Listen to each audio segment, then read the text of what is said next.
문제점으로 밝혀졌다. 예, 오늘 이민희 주부님 피부 상태를 봤을 때 크게 네 가지로 볼 수 있겠습니다.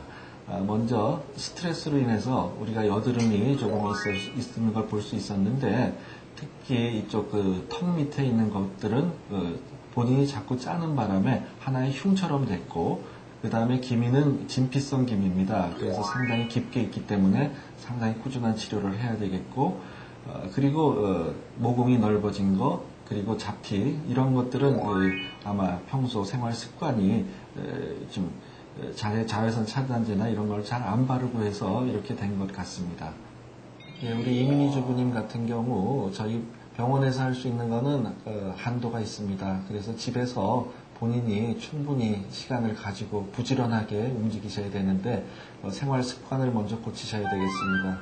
항상 규칙적인 생활을 하시는 게 좋겠고, 가능하면은 이 과일이나 야채 같은 걸 많이 드시는 게 좋겠습니다. 그리고 항상 청결을 유지하기 위해서 세안을 열심히 하시고, 그 다음에 충분한 수분 공급을 위해서 수분 로션이나 이런 팩 정도를 집에서 하시는 것이 좋겠습니다.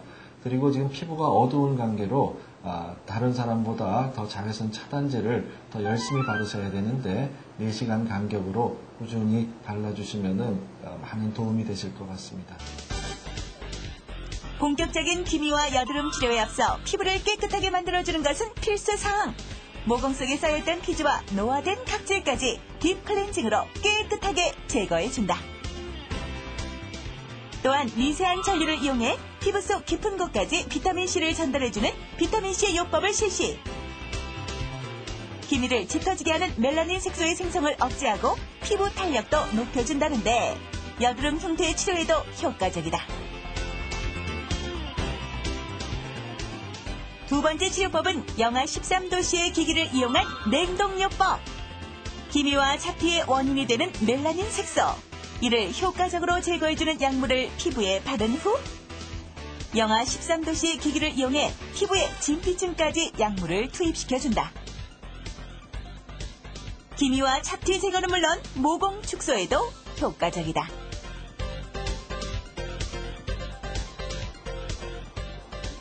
다양한 화장의 빛을 이용한 복합 고주파 레이저 시술 IPL. 얼굴 전체적으로 미세하게 퍼져있는 멜라닌 색소를 없애주고 피부에 있는 미세한 주름을 제거하는 데도 효과적이다. 복합 고주파 레이저 시술은 피부 상태가 거칠거나 건조할 때 받는 경우 피부 상태가 더욱 악화될 수 있으므로 주의가 필요하다. 마지막으로 피부에 충분한 수분을 공급해주는 것은 물론 여드름으로 인한 염증과 치료로 인해 붉어진 피부를 가라앉혀주는 진정팩까지 마친 이민희 주부.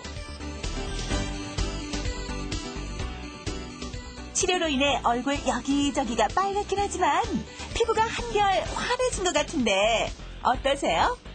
네, 늘 피부에 대해서 고민만 해갖고 치료를 해야 됐다는 생각은 못했었는데요. 평상생활에서도 관리 좀 해야 되겠고요. 아까 원장 선생님이 말씀하신 것처럼 세안이나 그런 거에 신경 좀 앞으로 좀 쭉 써야 될 것 같아요. 출산 후 기미와 여드름, 적절한 치료와 올바른 생활습관 개선이 필요하다. 깨끗하고 건강한 피부 미인으로 거듭나는 방법, 지금 만나보세요.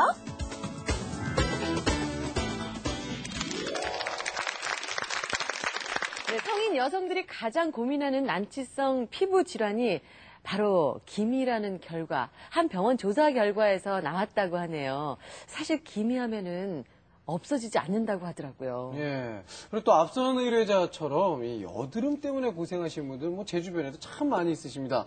그런데 이 여드름 때문에 고생하시는 분들 중에 통계를 보니까 25세 이상이신 분들이 절반이시더라고요. 네. 야, 그만큼 이 여드름 때문에도 많은 분들이 고통을 받고 있다는 증거가 확실한데요. 근데 여성분들 같은 경우에 출산 후에 생기는 이 기미, 아우, 어떻게 정말 이거 손으로 잡히면 그냥 딱 잡아 쭉 빼고 싶죠.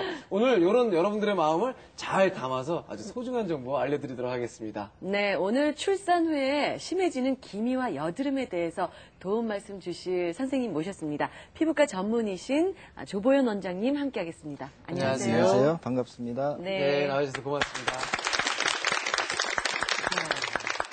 제가 조금 전에 말씀드린 것처럼 뭐 사실 남성분들도 요즘에는 피부에 이 잡티가 좀 있고 그러면 정말 이렇게 손을 이렇게 막 빼고 싶은 그런 충동이 생겨서 피부과를 많이 내원을 하시는 편인데 요즘에 그 가을, 겨울로 접어들면서 이 피부에 조금 더 병원을 찾는 분들이 좀 많으신 것 같아요. 계절적으로도 조금 그런 것들이 좀 신경을 써야 되는 부분들인가요?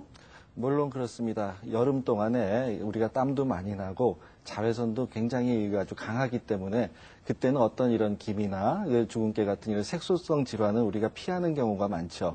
그렇지만 이제 가을이 되면서 우리가 선선하고 아침에 일어나도 벌써 선을 하지 않습니까? 네, 그렇기 때문에 그때는 이제 땀도 덜 나고 우리가 뭐 레이저 치료를 한다거나 색소성 질환을 치료하기에는 딱 좋은 계절이 가을과 겨울인데 이거는 이제 우리 자외선이 그만큼 일사량이 적습니다. 그리고 그만큼 약해지기 때문에 예방하는 차원에서도 그 시기가 가장 좋다고 할 수 있겠습니다. 네. 근데 기미가 어떤 것이길래 왜 또 출산 후에 부쩍 이렇게 많이 생겨서 우리 주부님들을 고민에 빠뜨리는지요?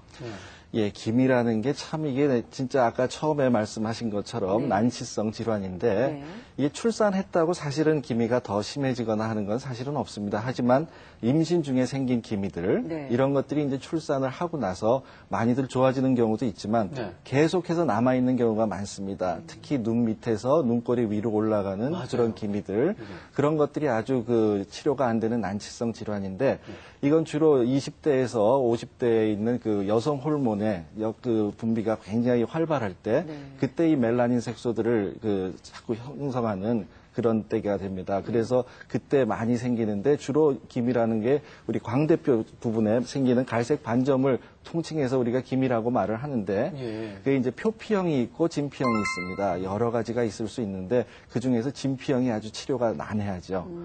그리고 우리가 오타 반점처럼 그 점순이라고 이 점점점점 찍혀 있는 그런 그 에브놈이라는 아주 기미의 최악질도 있습니다. 그런 경우는 굉장히 그 치료하는데 시간이 많이 걸리죠. 글쎄요, 저도 뭐 학창 시절에는 여드름이 조금 났었는데 출산 후에는 뭐 여드름이 전혀 없었어요. 근데 최근 들어서 이제 이 목 주변, 턱 주변 이런 선을 따라서 여드름이 나는데 이게 무슨 일인가? 내가 사춘기로 다시 돌아간 건가? 안 씻으신 것 같지는 않으세요. 어떤 뭐 호르몬의 변화라는 얘기도 있고요. 정말 궁금했었어요. 여드름이라는 것은 나이와 관계없이 모든 연령층에서 날 수가 있죠. 특히 이 사춘기 때 나는 우리가 학생 때 나는 여드름은 진행이 굉장히 빠릅니다. 그리고 빨리 곪고 빨갛게 됐다가 터지고 해서 우리가 손으로 자주 짜게 되는데 그런 것들은 주로 호르몬 중에서 안드로젠이라는 호르몬이 작용을 하죠. 그다음에 이제 성인이 돼서 나타나는 이런 호르몬들은 주로 프로게스테론, 그다음에 임신 중에는 에스트로겐 이런 것들로 인해서 이 여드름이 진행이 되게 되는데 상당히 그 어른들이 돼서 나타나는 여드름, 특히 조금 아까도 말씀하셨는데 그런 여드름은 굉장히 좀 단단하게 크게 아픕니다. 그리고 오래 가요. 맞아요. 그러다 여기 좀 사그러질라 그러면은 딴 데서 툭툭 튀어나와요. 그래서 이거는 정확한 진단명은 이건 제가 지은 겁니다. 제가 보통 환자들에게 노인성 여드름이라고 그러죠. 그러면 깜짝깜짝들 놀라요. 그런데 그거는 나이가 먹어서 나는 게 아니라 여드름으로서는 이제 수명을 다했다. 이렇게 생각해서 제가 노인성 여드름이라고 주로 농담 삼아 환자들한테 얘기를 하고 있죠. 기미와 여드름에 관한 진실